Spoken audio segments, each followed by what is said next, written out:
عبداللہ بن ابی جو منافقین کا سردار تھا، جس نے سب سے زیادہ میرے نبی کو تکلیف پہنچائی. اللہ کے نبی پانی پی رہے تھے، ان کے بیٹے نے کہا یا رسول اللہ تھوڑا پانی بچا دیں. ان کا بیٹے پکے مسلمان تھے. کیا کرو گے؟ کہا میرا باپ شاید پی کے مسلمان ہو جائے. ہمیں کہا لو. وہ گلاس لے کر آئے، ابا یہ پانی پی لو. کیا ہے؟ کہ اللہ کے نبی کا بچا ہوا پانی ہے، پی لے شاید تیرے اندر ایمان آ جائے. کہنے لگا جاؤ وہاں سے کسی کا پیشاب لے آؤ، میں وہ پی لوں گا، یہ نہیں پیوں گا. ہاں تم کو اتنا غصہ آیا، واپس آیا، یا رسول اللہ یہ پکا منافق ہے، بدبخت، مجھے اجازت دے میں اس کی گردن اڑاتا ہوں. آپ نے کہا تیرا باپ ہے، جاؤ اس کی خدمت کر. ہمارا اسلام صرف نماز روزے تک آ گیا، بس حج عمرہ نماز، حج عمرہ نماز، ذکر تلاوت بہت اعلیٰ چیز ہے. اللہ کا شکر ہے بعض ملک ایسے بیچاروں کو پتہ نہیں نماز کیا ہے. نماز تو ہمارے دین کی بنیادی عبادت ہے. من حدمہا فقد حدم الدین، جس نے نماز کو چھوڑا اس نے پورے دین کو تباہ و برباد کر دیا. من اقامہا فقد اقام الدین، جس نے نماز کو قائم کیا اس نے پورے دین کو قائم کیا. پہلا سوال تھا اسلام کیا ہے؟ اطعام الطعام وطیب الکلام، میٹھا بول. ایمان کیا ہے؟ معاف کرنا اور صبر. اب تیسرا سوال، یا رسول اللہ ای الاسلام افضل، سب سے اعلیٰ درجے کا اسلام کیا ہے؟ اللہ اکبر. کتنے اسلام کے خوبصورت اعمال ہیں، نماز، روزہ، تہجد، تبلیغ، ذکر، تلاوت، حج، عمرے، جہاد، کتنا کچھ ہے. آپ نے فرمایا من سلم المسلمون من لسانہ و یدہ، جو ہاتھ اور زبان سے کسی کو تکلیف نہ پہنچائے وہ سب سے اعلیٰ درجے کا مسلمان. سب سے اعلیٰ درجے کا اسلام کیا ہے؟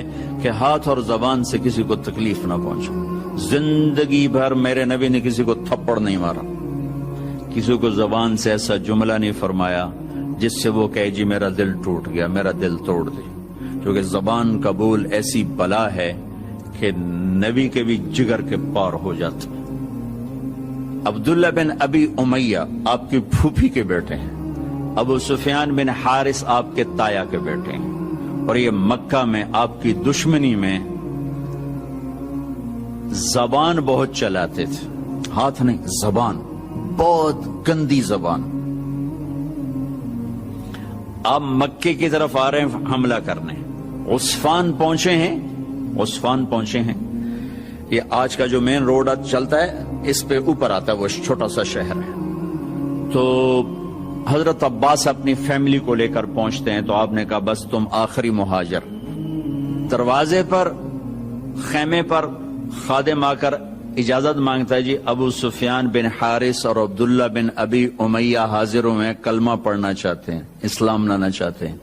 میں نے آپ کو اللہ کے نبی کے معافی کے واقعات سنائے ہیں، آپ کا ظرف بتایا، آپ کا سینہ بتایا. اب اپنے نبی کی سنو. آپ نے فرمایا مجھے ان کے اسلام کی کوئی ضرورت نہیں، میں ان سے نہیں ملوں گا.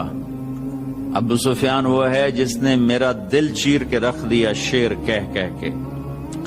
وہ آپ کی نا برائی میں شیر کہتا تھا. اور عبداللہ وہ ہے جس نے حرم میں کھڑے ہو کر مجھے کہا تھا کہ آسمان پہ چڑھ جا اور 4 فرشتوں کو لے کر آ اور ایک پیپر لے کر آ. اس پیپر کے اوپر اللہ کی مہر ہو اور اوپر لکھا ہوا ہو کہ تو اللہ کا نبی ہے. وہ 4 فرشتے پیپر کے ساتھ آ کر گواہی دیں، پھر میں سوچوں گا کہ تو نبی ہے کہ نہیں. لیکن میرا خیال ہے میں پھر بھی تمہیں نبی نہیں مانوں گا. آپ نے کہا اس کا یہ بول میرے یہاں ہے، میں نہیں انہیں ملنا چاہتا، میں ان کے اسلام کو قبول نہیں کرنا چاہتا. تو سناٹا چھا گیا کہ زبان کا گندا بول کہاں تک انسان کو لے جاتا ہے. وہ کتنا بڑا میرے نبی کا سینہ ہے، جو اللہ کی وحی کو اپنے اندر برداشت کر لے، اس کا سینہ کتنا بڑا ہوگا. لیکن زبان کے بول نے تنگ کر دیا. وَلَقَدْ نَعْلَمُ أَنَّكَ يَضِيقُ صَدْرُكَ بِمَا يَقُولُونَ، میرے حبیب مجھے پتا ہے لوگوں کی سخت باتیں آپ کا سینہ تنگ کر دیتی. کہ شہد کے ذخیرے اکٹھے کیے جائیں تو اس زبان کے بول کی مٹھاس اس سے زیادہ ہے، اور میں اللہ کی قسم اٹھا کے کہتا ہوں 7 سمندر کے پانیوں کی کڑواہٹ کو اکٹھا کیا جائے تو اس زبان کے بول کی کڑواہٹ اس سے زیادہ ہے۔ ایک گندا بول سر سے لے کر پاؤں تک آگ لگا دیتا ہے، اور ایک میٹھا بول مرے ہوئے کو زندہ کر دیتا ہے۔ ساری زندگی میرے نبی پاک صلی اللہ تعالی علیہ وسلم نے کبھی ایک بول ایسا نہیں بولا جس سے کسی کو دکھ پہنچتا، جس سے وہ یہ کہے کہ میرے نبی نے مجھے میری بے اکرامی کر، مجھے بے عزت کر دی۔ اور گھروں کی زندگی میں آپ کی یو این او کی تنخواہ سے خوشی نہیں آئے گی، یو این او والوں کو بھاری تنخواہ ملتی، اس سے خوشی نہیں آئے گی۔ کسی کا گھر ہو، کسی مولوی صاحب کا گھر ہو، کسی یو این او والے کا گھر ہو، کسی بادشاہ کا گھر ہو، اللہ کی قسم خامند اور بیوی کا سلوک اور میٹھا بول خوشی لائے گا، اور کوئی چیز خوشی نہیں لا سکتی۔ شکل صورت بھی کچھ عرصہ چلتی ہے، پھر اس کی کشش بھی ختم ہو جاتی ہے، جوانی ڈھل جاتی ہے، زندگی مختلف ادوار سے گزرتی ہے۔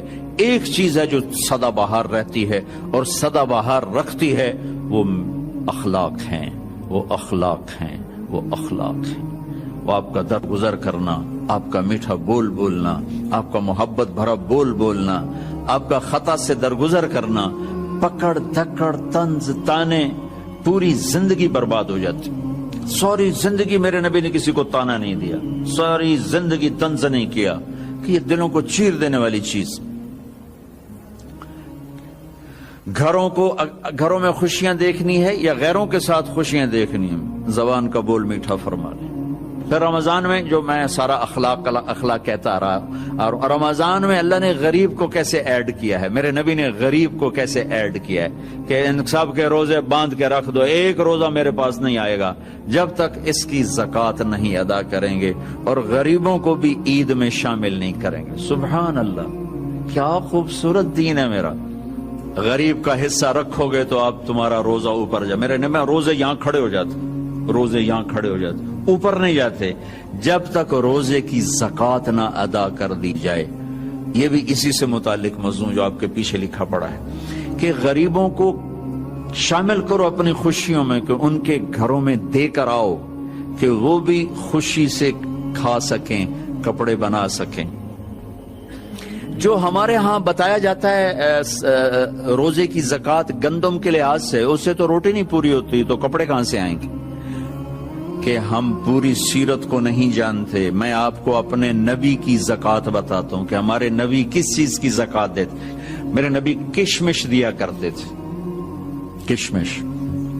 اب آپ ایک دفعہ مجھے ایک میسج آیا کہ کشمش ہے 3 کلو اور گندم ہے 2 کلو، 2 کلو تقریباً کوئی 150 پونے 200 روپے بنتا ہے، اور کشمش کا 3 کلو 2000 سم تھنگ بنتا ہے۔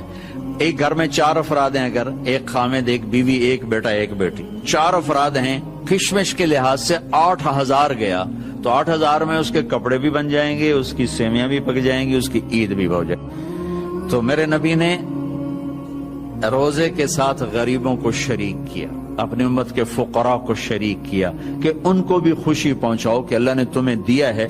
انہوں نے فرمایا واللہ لا یؤمن، واللہ لا یؤمن، واللہ لا یؤمن، اللہ کی قسم ایمان والا نہیں، اللہ کی قسم ایمان والا نہیں، اللہ کی قسم ایمان والا نہیں۔ کون یا رسول اللہ؟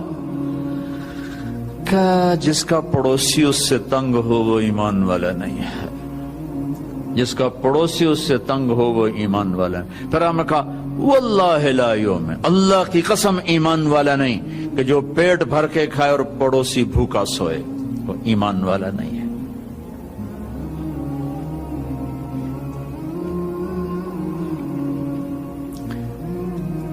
غریبوں کو شامل کیا۔ حضرت عبداللہ بن عمر کے گھر میں مہینے میں 1 دن گوشت پکتا تھا، 1 دن۔ تو ان کا ایک پڑوسی تھا یہودی، تو جب آپ کے سامنے کھانا رکھا جاتا تو پوچھتے بھائی ہمارے پڑوسی کو بھیجا؟ کہا یہ نہیں بھیجا۔ کہا پہلے اسے بھیجو، اس کے بعد میرے سامنے رکھو۔ یہودی کے لیے پہلے کھانا جاتا تھا، پھر حضرت عبداللہ بن عمر کھاتے تھے۔ تو عید کی خوشیوں میں شامل کیا غریبوں کو، کہ جو مالدار لوگ ہیں وہ اپنے روزے کی زکوٰۃ ادا کریں. کشمش کے لحاظ سے آپ ادا کریں, ویسے تو آپ گندم کے لحاظ سے بھی ادا کریں گے تو آپ کا واجب ادا ہو گیا, لیکن کسی غریب کا بھلا کرنا چاہتے ہیں اور لوٹ کے بھلا آپ کے پاس آئے کہ آپ کا خزانہ اللہ کے پاس جمع ہو جائے. امام زین العابدین کی خدمت میں جب کوئی سائل آتا تو آپ کہتے واہ واہ اللہ تیرا شکر ہے, تو نے میرے پاس سواری بھیج دی جو میرا سامان اٹھا کے میرے آخرت کے گھر میں پہنچا دے گی. کیا عجیب تعبیر ہے, اللہ تیرا شکر ہے تو نے میرے پاس سواری بھیج دی جو میرا سامان اٹھا کے میرے آخرت کے گھر میں بھیج دے گی.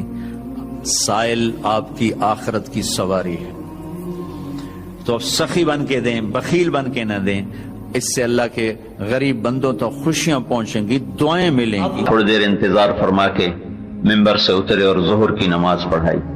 ظہر کے بعد پھر آپ ممبر پر آ گئے اور پھر آپ نے فرمایا کہ میں حاضر ہوں, کسی کی جان, کسی کی مال, کسی کی عزت پر میری طرف سے زیادتی ہوئی ہو تو میں حاضر ہوں. تو ایک شخص کھڑے ہوئے کہ یا رسول اللہ آپ نے میرے 3 درم دینے ہیں.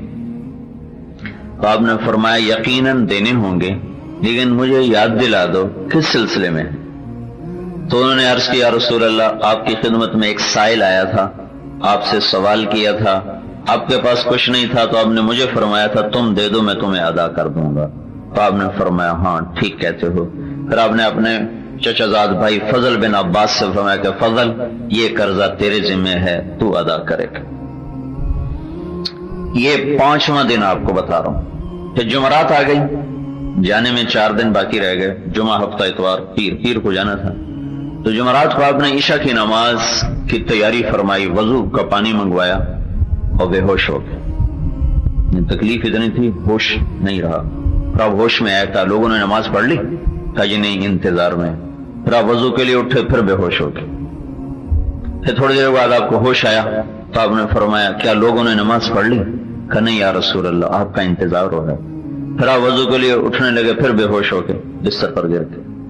پھر آپ کو تیسری دفعہ پھر آپ ہوش میں آئے, کہا کیا لوگوں نے نماز پڑھ لی؟ کہا نہیں یا رسول اللہ آپ کے انتظار میں ہیں. تو آپ نے کہا ابو بکر سے کہو وہ نماز پڑھائے. تو ابو بکر رضی اللہ تعالیٰ عنہ پیچھے تھے, عمر رضی اللہ عنہ آگے تھے, پہلی صف میں تھے. تو صحابہ نے سوچا نماز ہی پڑھانی ہے تو انہیں عمر کو آگے کر دی. جب عمر کی تکبیر سنائی دی تو اللہ کے نبی اس بیماری میں ایک دم تیزی سے اٹھے اور دروازے پر آ کر رکھا عمر کو پیچھے کیا جائے, ابو بکر کو آگے کیا جائے. اس مصلے پہ اللہ ابو بکر کے سوا اور کسی کو دیکھنا نہیں چاہتا. اب اللہ الا ان یکون ابا بکر, ابو بکر کے سوا اللہ یہاں اور کسی کو نہیں دیکھنا چاہتا. تو عمر کو پیچھے کیا گیا, ابو بکر کو آگے کیا گیا.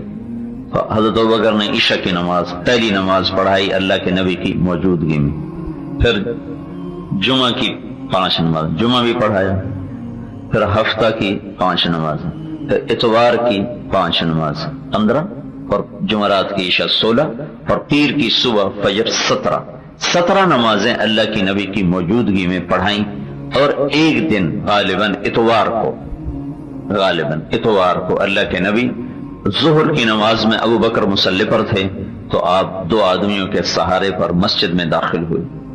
تو ابو بکر چونکہ یہ سامنے تو دروازہ تھا, اس سے آپ یہاں امام تھا, تو ابو بکر کو احساس ہو گیا کہ اللہ کے نبی نکل آئے. تو انہوں نے مصلی سے پیچھے ہٹنا شروع کر دیا کہ شاید اللہ کے نبی نماز پڑھانے کے لیے تشریف لا رہے ہیں. تو آپ نے ہاتھ کے اشارے سے یوں کہا کہ تو مصلی پہ کھڑا رہو, پیچھے نہ ہٹ. اور پھر آپ تشریف لائے اور ابو بکر کے یہ الٹی طرف برابر بیٹھ کر آپ نے ابو بکر کی امامت میں آپ نے ظہر کی نماز ادا فرمائی. گویا اشارہ کر دیا کہ میرے بعد میری جگہ پہ ابو بکر بیٹھے گا.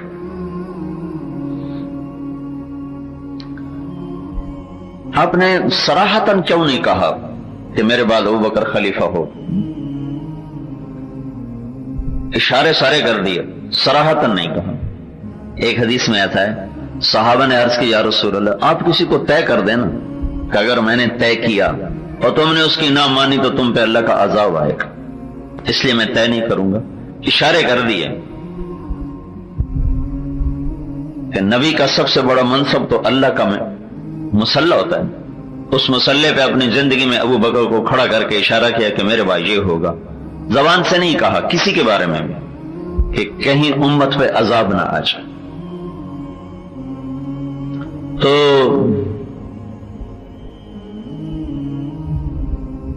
ہفتے کا دن تھا، جبریل آئے کہ یا رسول اللہ مجھے اللہ نے بھیجا ہے کہ میں آپ کا حال پوچھ کے آؤں، آپ کا کیا حال؟